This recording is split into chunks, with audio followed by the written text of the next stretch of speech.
Okay, sorry for the noise. Here I am. I'm about to start a video, and I hear all of a sudden this airplane. And when I came out here to my SUV, I noticed that we had a lot of chemtrails up there. It was weird. Usually, when I say a lot, I mean, of course, more than usual. Anyway, to get on with this, how many of us get to a point in your life, or maybe it's again, you experience it again, that you wonder why you have such a feeling of loyalty toward someone who didn't have it toward you? From childhood maybe, and you're a grown adult. I'm not talking a young adult, let's say middle-aged and up.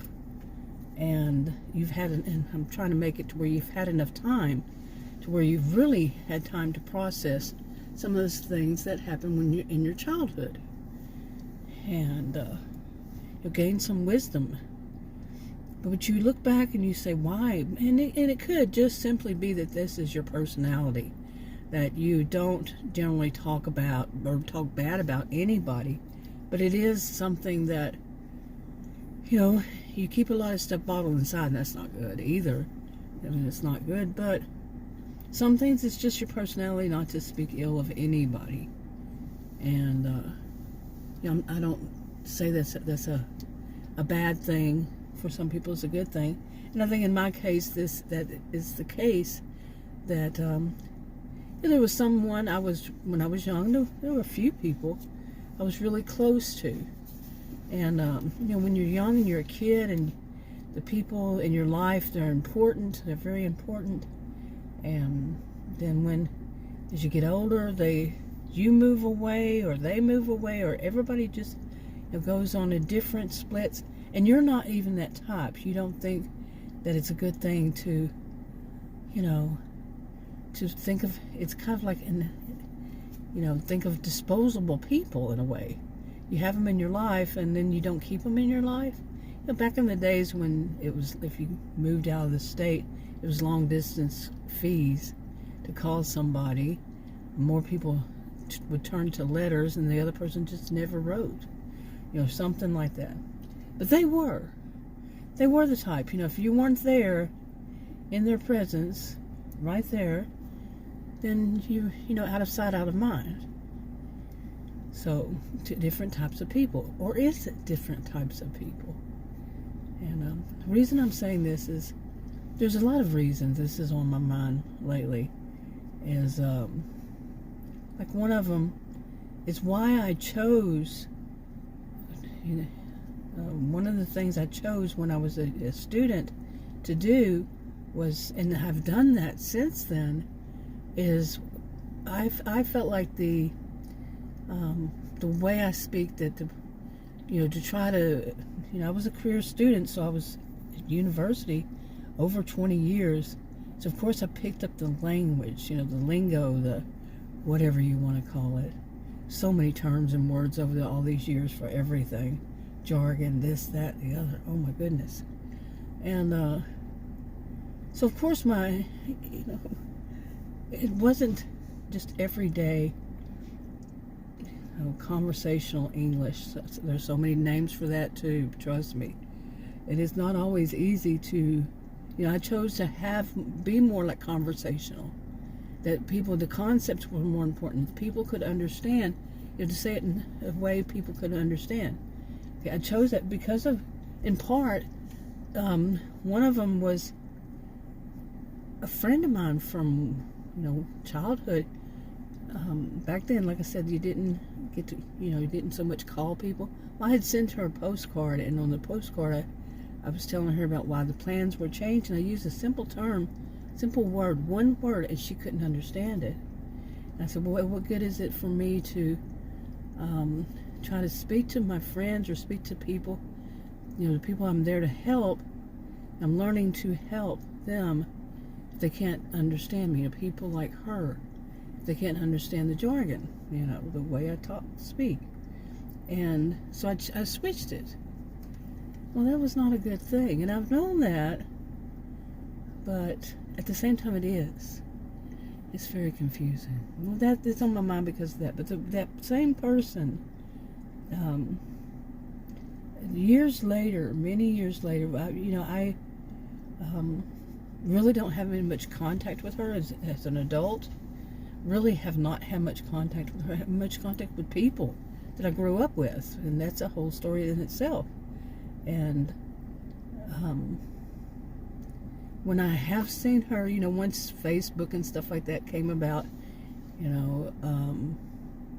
easy, school, and I keep saying, but this, people I went to school with, they have that on Facebook, a lot of people, some people, as you get older, you don't even remember, this kind of thing. Well, she was on it, and, over the years, on Facebook, I've seen her pictures and stuff like that, and other ones I've seen their pictures, and I have to say, I'm scared. I don't want to laugh, but there's a loyalty there. I won't say too much, but she went to the dark side, big time to the dark side, it seems like, and she's trying hard to make herself look this way. Maybe. It's really tough to tell, but no, some of this stuff is dark. And here I am, I'm more this light person, I don't do those kinds of things. I don't want to have those kinds of things in my life, or be around people who want to have those kinds of things in their lives, and they want to believe in it. No. And it's just, just seeing that change in someone. But the thing about it is, this is all over the place as usual for me. But when we were young, I had a feeling. You know what I'm saying? I just had this feeling. She would do something dark all of a sudden, in a different kind of way. And not evil so much, but in a way that was so much about her. And yeah, it's more like the dark triad kind of thing. And I am definitely not that type.